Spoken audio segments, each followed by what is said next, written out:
The next panel, panel number 2, Tracy Lerman, Għanja I can't pronounce the Irish names, O'Flaherty and Robert Chang are going to come up.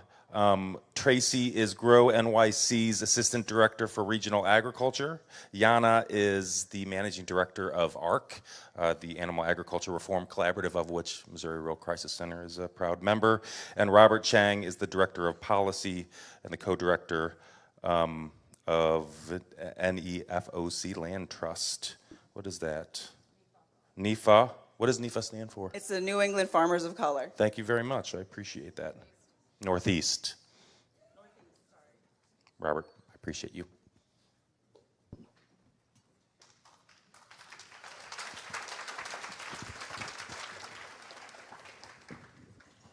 Hi, good morning, everyone.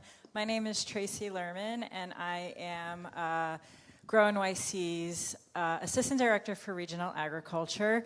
So I'll just very quickly tell you who GrowNYC is and why a city-based organization is here amongst all these farmers and citizens of rural America.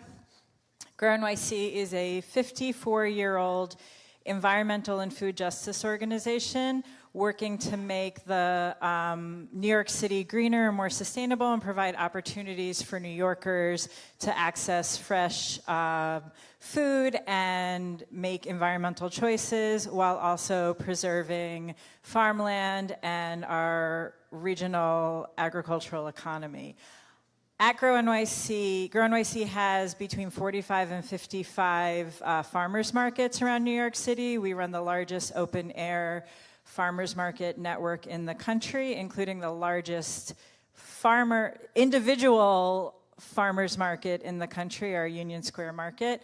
And I run our Farmer Assistance Program, which provides training and technical assistance to our network of vendors as well as aspiring farm business owners. We do all of our programming in English and Spanish because we work with a lot of Latinx farmers who have come to this country to grow food for their communities. So that's what I do, and the reason why I'm here on this stage is because I've been involved with a collaboration of organizations, including Farm Aid, who have been trying to crack the nut of climate disaster and how it's devastating farmers in our region and what we can do to help support farmers. As all of us know, Farm Aid has a long history in disaster relief for farmers, so this is not, unfortunately, new to them, but very thankful that they have been doing this work, and I am honored to be a part of it. So I only have probably 3.5 minutes now, so the 4 points I wanted to make is that farmers, especially small-scale, limited-resource farmers, are on the front lines of climate disaster. Disasters have been increasing with severity and frequency every year, and they are they stand to put farmers out of business and threatening the future of our agricultural economy in this region. When I say this region, I'm talking primarily about the Northeast because that's where I live and the region I work in, but I'm sure this is nothing new for anyone in this room from any part of the country. The current programs to provide relief to farmers are woefully inadequate, whether those are federal programs or state programs.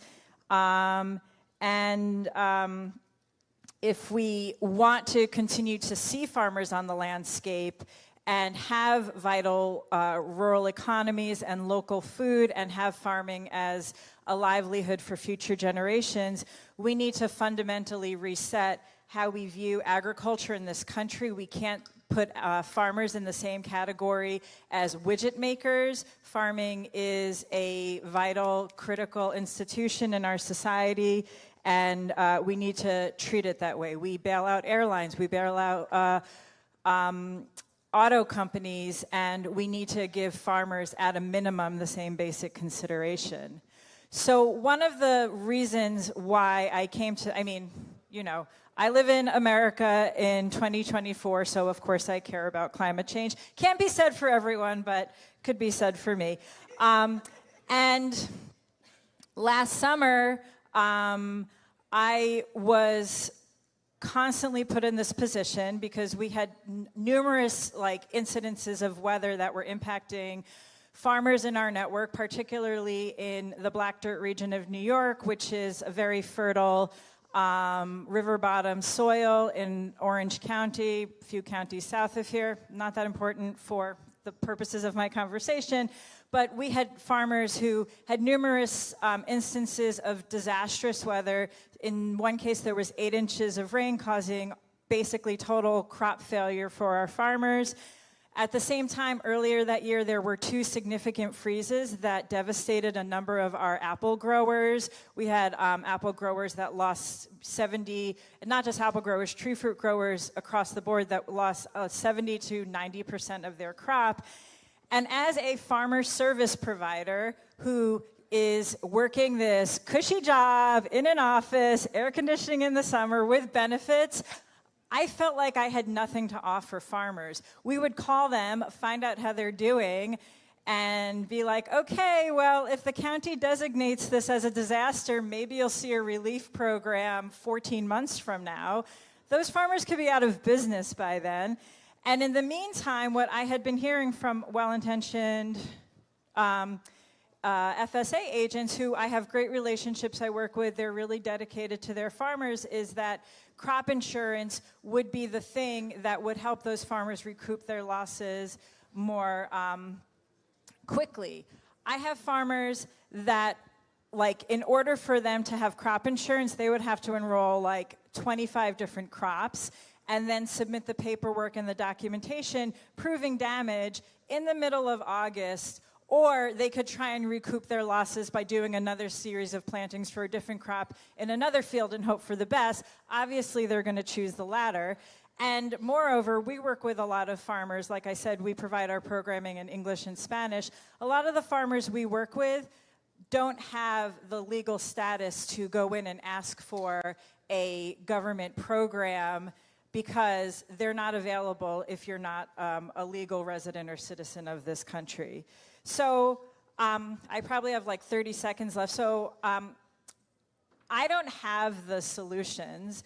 I know in the short term, we have to be thinking about how to get relief funding to farmers more quickly, more substantially, and in a way that actually allows them to continue farming. There's $3 billion in climate-smart funding programs out there. We need to have better and more efficient and easier ways for farmers to make their farming more resilient. And we all need to be thinking about this together. We love to hold up farmers as these agrarian heroes growing our food with their red barns in the backgrounds, but we need to really, and I understand I'm speaking to the choir here, but we need to be thinking about how we can actually put our money where our mouth is, and when the chips are down for farmers, really be there to support them, fight for them in Congress and in our state houses, and make sure that we have farming for the foreseeable future. Thank you so much. You got it. I think you hold on to it. Oh, I do. Yes. Okay. Okay.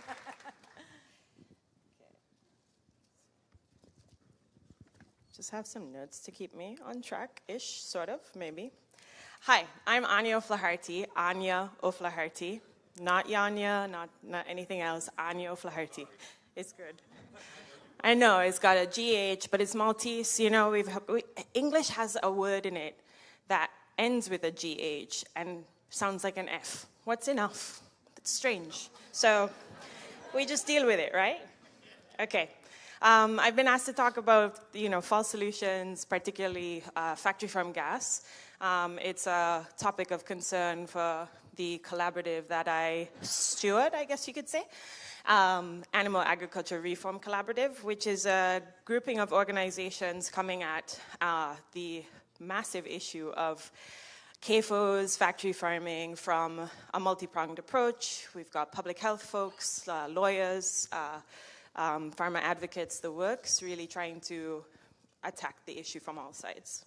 And one of the issues is factory farm gas, which has been billed as sort of this magical solution to one of the pollution problems of factory farms.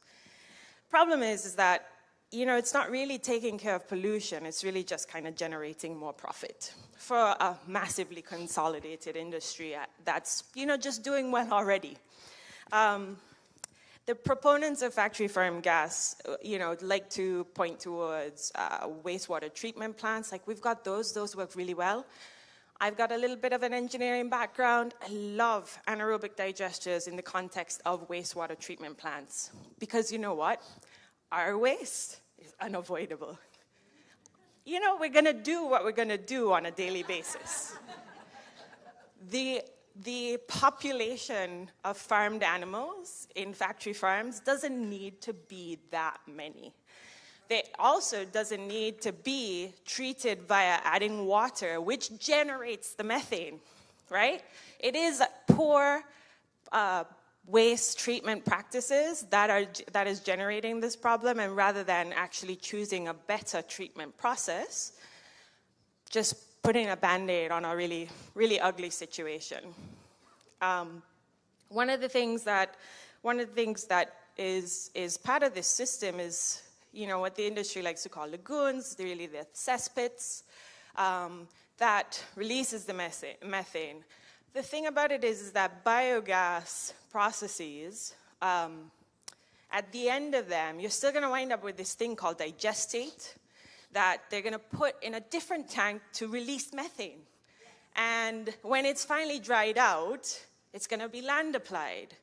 And when it is land applied, it still leaches all the nutrients, all the hydrogen sulfide that is still left behind, all of these things. So N's, P's, all of these things that sound good, but not at the amounts that we are doing it.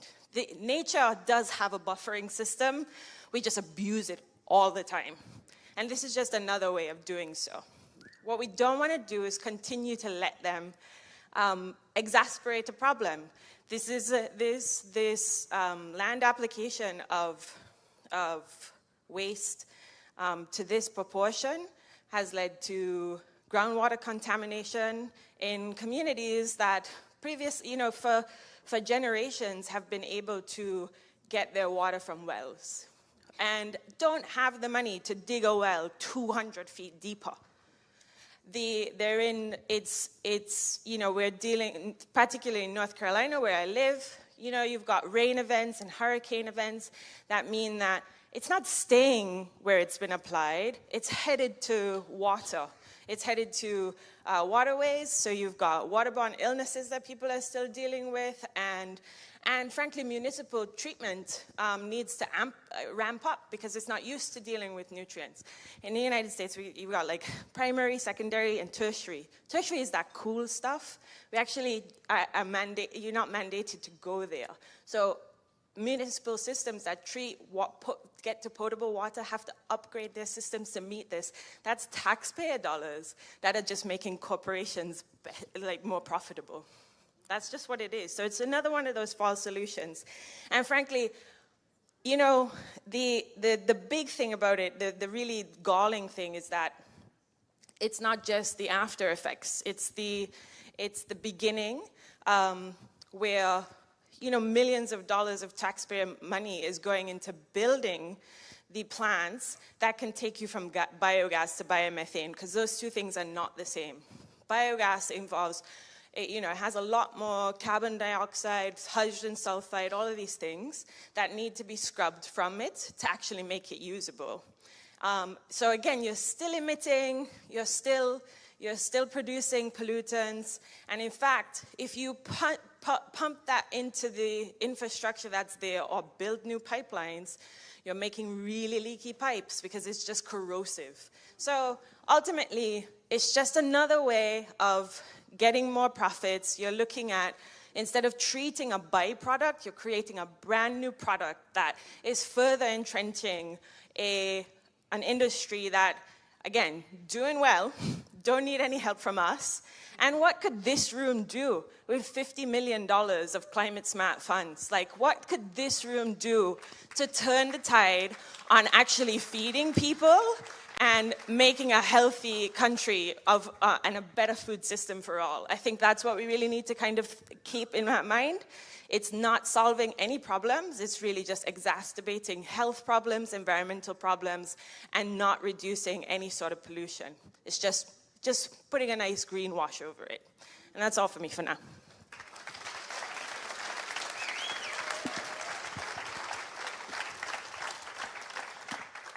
Good morning, everyone. Thank you, Farm Aid, for inviting me to be here. My name is Robert. I'm a farmer in Woodstock, Connecticut. That's about 3 hours southeast of here, in Nipmuc territory, where I grow vegetables and cut flowers. I also work for the Northeast Farmers of Color Land Trust, otherwise known as NEFOC.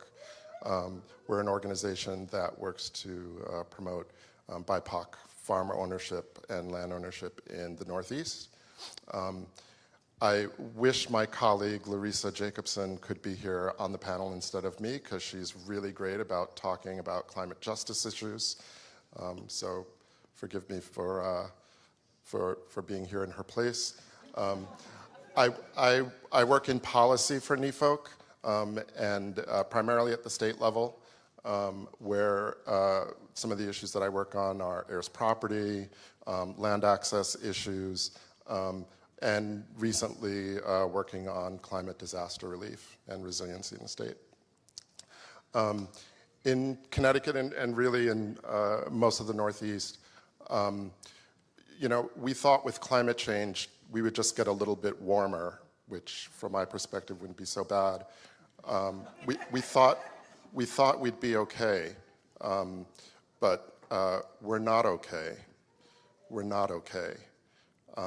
The last 5 years, farmers in my state in Connecticut, we have experienced devastating season-ending crop losses because of drought or floods or heavy rain or hail. Just last month, we had some farmers in southwest Connecticut who had devastating losses, catastrophic losses, because they had one day where they received months worth of rain and had their fields completely washed out or flooded. We had other farmers who lost all of their crops from a single hailstorm. We work really, really hard to feed people as farmers. It is really catastrophic to see years of backbreaking work and investment disappear in a single day from a weather event that you have no control over.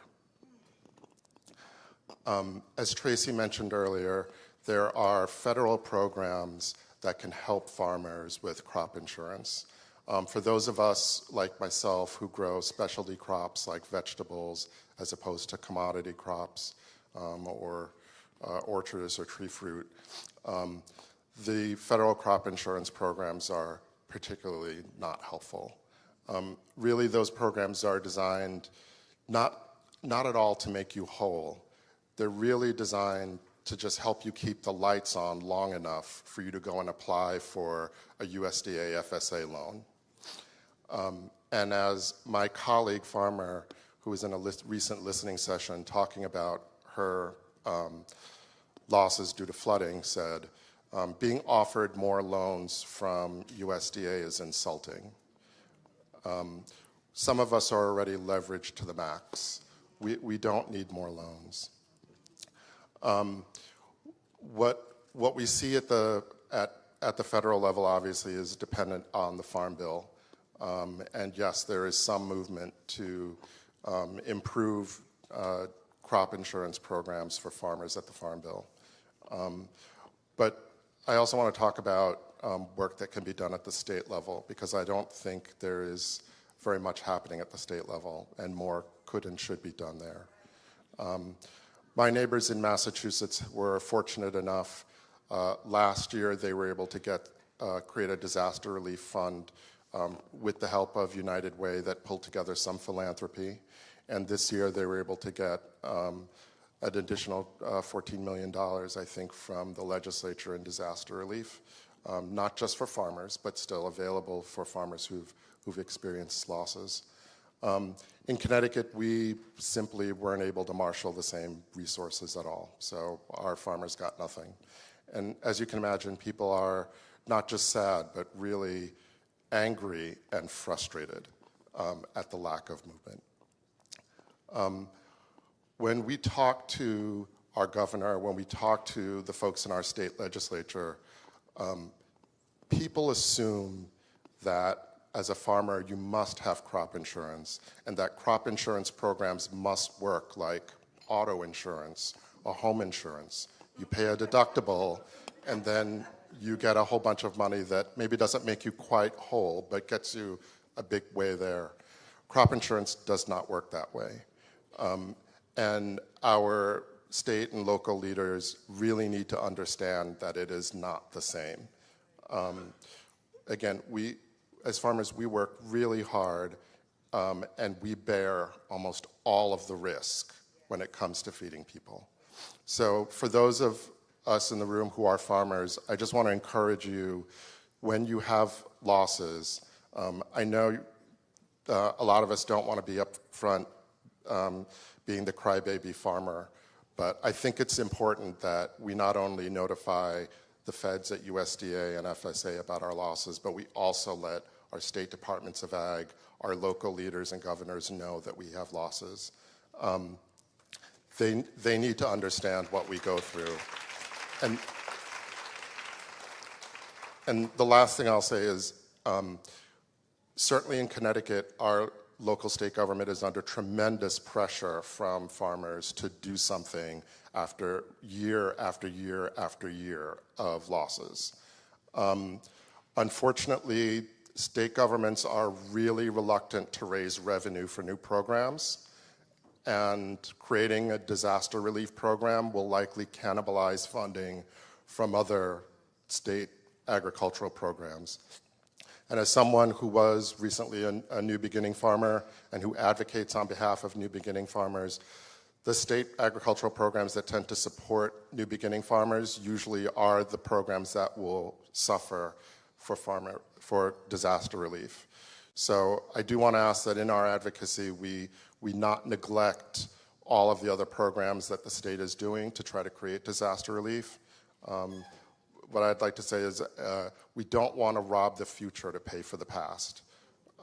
So I just wanted to ask that as you talk to folks at the state level, please be aware of the need to really raise revenue to create new programs for disaster relief.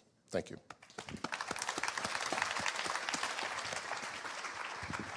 Thank you. You can just hold on to that one. First of all, I don't want to have a farm-aid event go by without saying the word price. It's really, really important that farmers get paid a fair price. It's what farmers talked about in the 80s, and we need to be talking about it now. Also, I've got an idea. Instead of having revenue insurance that's backed up by the taxpayer, let's have supply management so that farmers get paid a fair price. And let's have our insurance actually go to disaster insurance so that farmers can actually get paid if they have a natural disaster. It's pretty simple. Let's stop doing dumb stuff. Okay, so we got question and answer time now. Lorette in the back.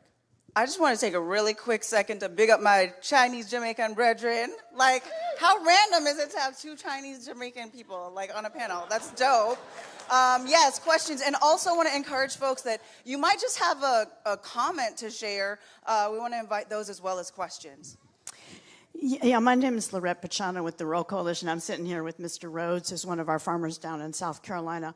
On the emergency relief programs and all of the disaster benefits, a lot of what we've done on all of the discrimination claims process, including the discrimination financial assistance process that just ended, were related to loans and the loans they would force you into. But there's a whole lot of other programs. You're a whole lot better, more able to pay for your loan if you get the other programs. There's been a bunch of programs, including coronavirus food assistance, emergency relief programs. I'm not sure how many farmers in the room have benefited from those. They came out under the Inflation Reduction Act. Right now, there is a lawsuit in Judge Matthew Kasmerick's court, the Strickland case. It's the single judge district. And basically, it's trying to overturn the use of race, gender, and ethnicity in any calculation of USDA benefits. It's one of 10,000 different attacks that are coming from every place, and we know things are still not equal.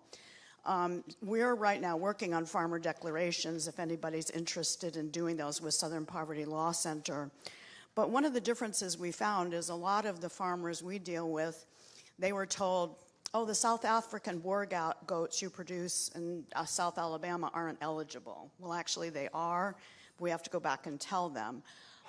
And there's a lot of abuses along these lines. But then there's a report on coronavirus food assistance. The black farmers, people of color farmers have to document up front. You're supposed to get your payment based on what you say. But then the richer farmers with higher payments are told they didn't submit their documentation and they couldn't do it afterwards. And yet we're getting this attack on the use of race, gender, and ethnicity. So I'm raising that problem. And then the other thing that Mr. Rhodes consistently points out as a county committee member or an advisor, that also the base acres and yields and the basis for your payments is also lower for most of the people of color farmers. So I just wanted to also just want to see if any of you wanted to go into more detail about those kind of issues.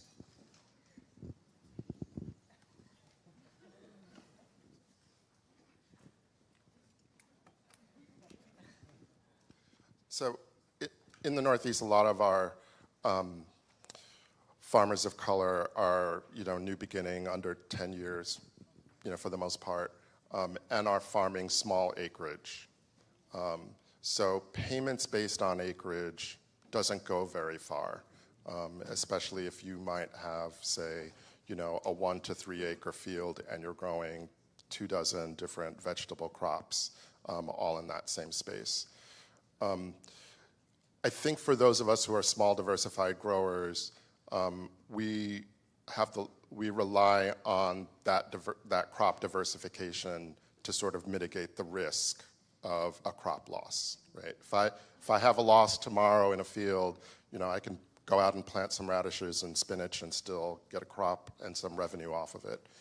Doesn't work for everybody. So if you're doing tree fruit or vines or pumpkins, you have a loss, you're done for the season, that's it.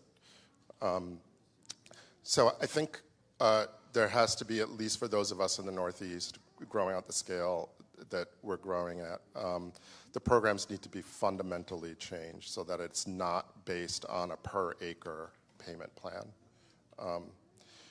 Again, I would hope that, getting those kinds of changes in the Farm Bill is going to be a challenge.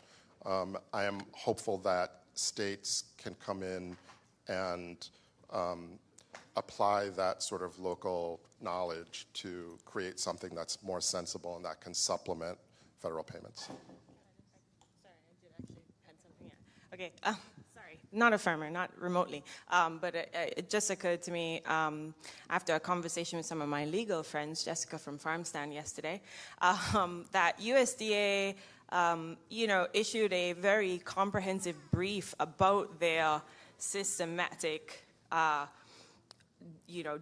disenfranchisement. Yes, thank you. Woof, words. Divesting. Let's go with that one. I said that one well. Of black and brown people over the course of its history. And as part of a false solution and a false narrative, we need to remind them of that in these instances when they're rolling back DEI programs across the country. You admitted this, and other government departments should follow suit and really hold firm to what they've actually stood up and acknowledged. And we can't let them forget, like, this came from your office. Don't forget this. You might not be able to call it DEI anymore because some confused person is going to sue you under some strange constitutional thing, but you know what you did, and it's time to make it right, and we can't let them not do so anymore. I just wanted to add one more thing, maybe two more things. One is that a lot of these programs, in order to receive payments, the burden of paperwork on our farmers is very extreme. The burden of paperwork in the height of the season can be very significant. Documenting your financials over multiple seasons. And that alone is a barrier. Again, language is a barrier for a number of our farmers who are Spanish first or Spanish preferred. And then I think and then with crop insurance, even, somebody can correct me on this, but even if you do have a whole farm insurance plan, you still have to document the losses of each individual crop. And again, during the height of the season, that is going to be really challenging. You could spend that time just trying to replant and recoup losses with a fall crop. These accessing these programs are not without their challenges, and we try and provide, we being GrowNYC and our, the farmer assistance team, and I'm not alone, there's a lot of service providers that work to try and, fill that labor gap for our farmers, but just the barriers in accessing those programs can be challenging. And the last thing I'll say is that 12 to 14 month waiting period is not a small thing. We had, like I said, multiple incidences of significant rainfall last summer, and I don't expect there to be relief program funding until the winter of 2025. The frost that happened in May of 2023, I don't think there was ever a relief program for all of those apple growers and peach growers that lost their crop. So, just underscoring the fact that these programs are woefully inadequate and so much more needs to be done to make sure that farmers can stay in business. I have a related question, and thank you, Tracy and Robert in particular, for all you shared about disaster relief and the need for it.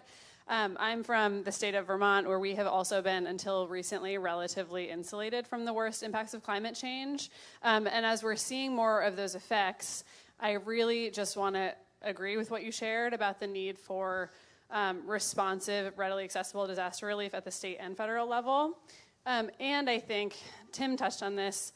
As we move forward and organize around those policies, I think it's really important that we keep our eye on our longer-term vision around the work that we are doing to make sure that every emergency, climate-related or otherwise, is not going to put farmers out of business. So I'd love to hear you talk about, in addition to the disaster relief, what policies are you thinking about with regard to longer-term thriving and economic viability for our smaller scale, particularly in under-resourced farmers?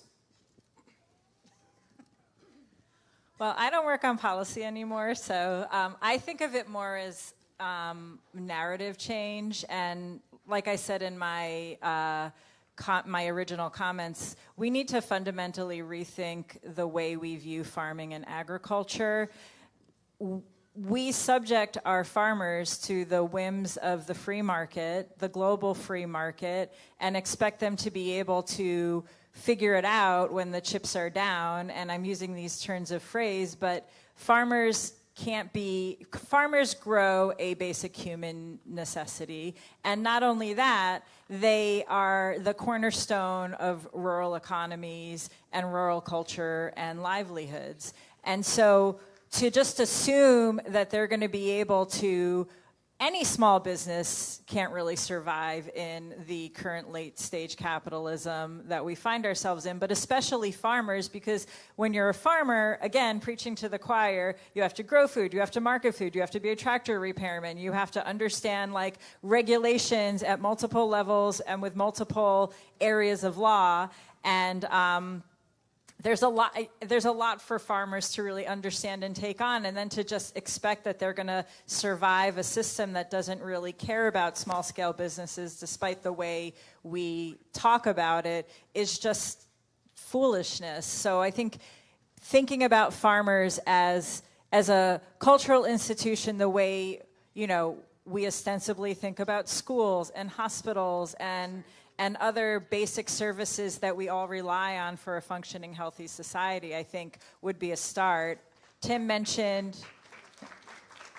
price supports and production quotas. You said it better than I did. This is not an area that I'm an expert on, but I know that once we went from a model of farming that supported family-scale agriculture to the get bigger, get out model, that's when we really started to see major farm loss, and it precipitated the farm crisis. Again, there's like people who have forgotten more about this topic than I know who are at this festival, so I don't want to steal anyone's thunder, but I think like these sort of like piddling programs, the programs that we all advocate for in the Farm Bill are like 1% or like some tiny little fraction put together. There's so many of them, and they make up so little money, and like we can't just expect that programs after the fact are going to be what changes farmers. We have to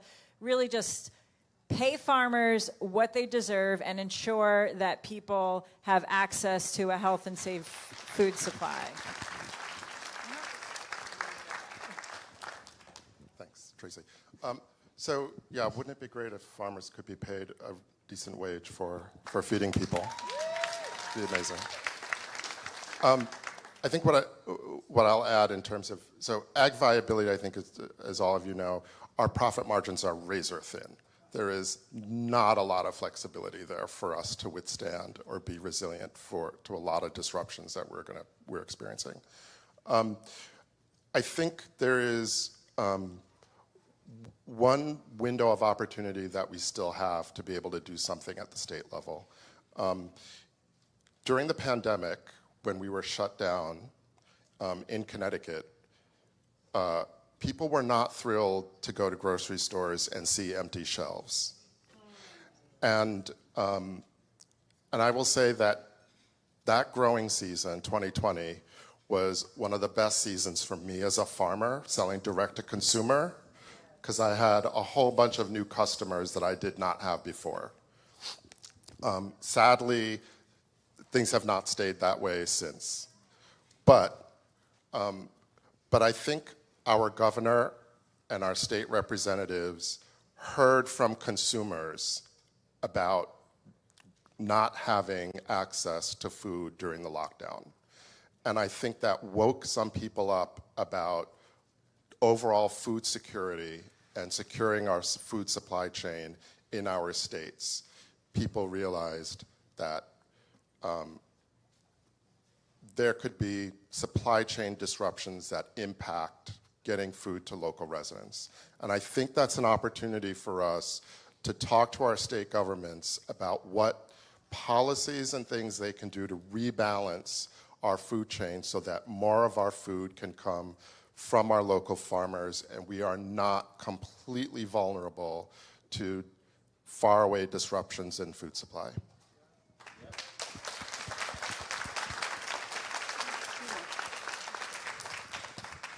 Hi, my name's Paula from Southern Indiana. I just wanted, this is more of a comment throwing out there to you guys, and you all can say what you think about it, but my background is I was a nurse, and my husband's a dairy farmer. So one of the things that I had to do was certifications for Medicaid patients. Anytime we wrote anything to our members, we had to write it at an 8th grade level so that we could, be guaranteed that they could understand what we were trying to tell them. I just thought that's the way it was across the government. Started working with my husband, getting ready to go to the USDA office and stuff. I'm trying to read these things, figure out what's going on. There's no possible way that a regular person, a farmer could read these things and understand what they need to do, what needs to be done, who needs to do it. And so what I'm saying is, these big farms have a person that's dedicated to doing all that. But us small family farmers, we don't have that.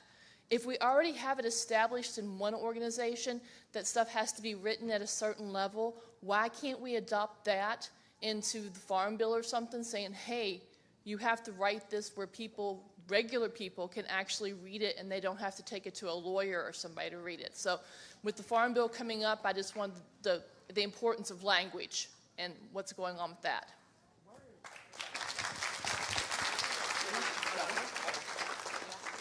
I'll just say that that's like probably 70% of my job and the job of our team is like spending time reading the content on a lot of websites and documents that about program opportunities that get put out and figuring out how to communicate it in a way that the people who it's intended for can understand. And I have multiple examples. I don't want to take up too much time in this session, but it's definitely an issue that you're raising. Here we have time.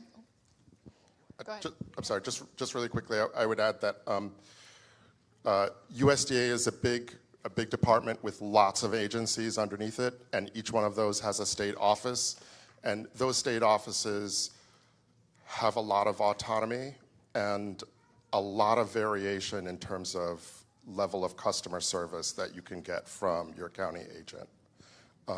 So for farmers in the room who are really frustrated that the people that they're working with at USDA are not able to help them understand all of the regs that they're assigning to for different programs, you should say something to your federal representatives to make that known and to let USDA know they need to do better in that local office.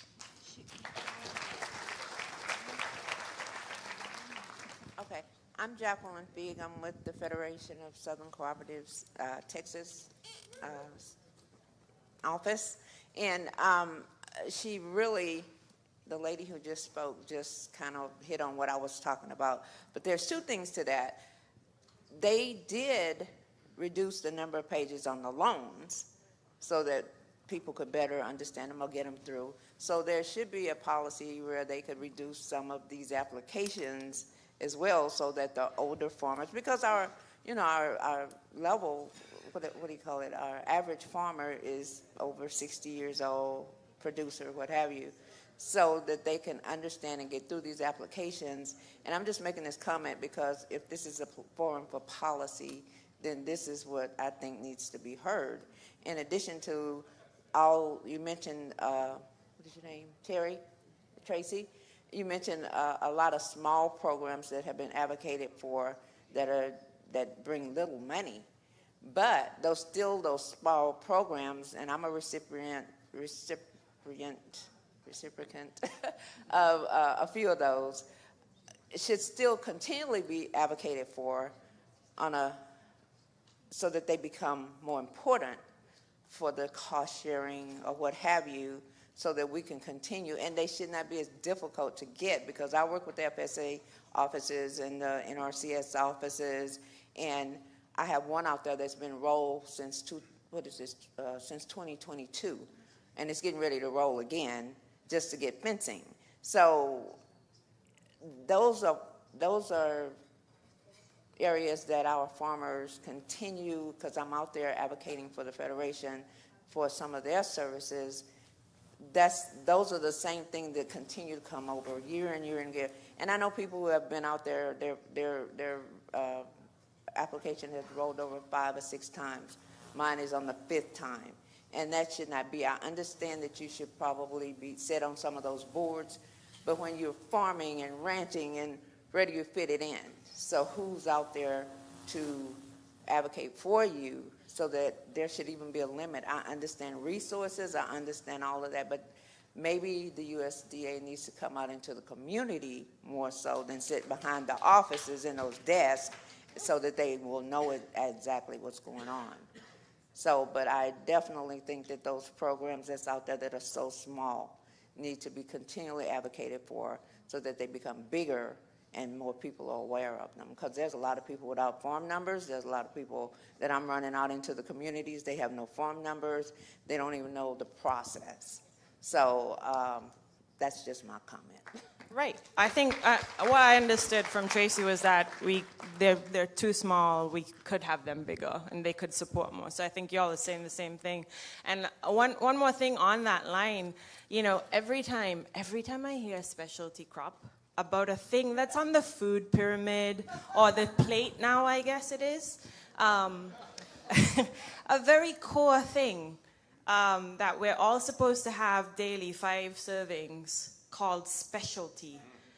I don't know if it's just I'm too new and I don't understand the reasons why, but it just seems wild to me. Vegetables are vegetables, and they're not special. I mean, they are special, they're wonderful, but that's not why. And I think that that's exactly one of those things, like because it's pigeonholed down this narrow little space, it gets so little money. And I think that's part of what we're talking about here. This is food this is production that can actually feed folks, and yet like commodity and feed for animals takes up so much of things like the Farm Bill. And so on a same narrative shift, false narratives, like it is special in the biggest way, and we need to give it more space.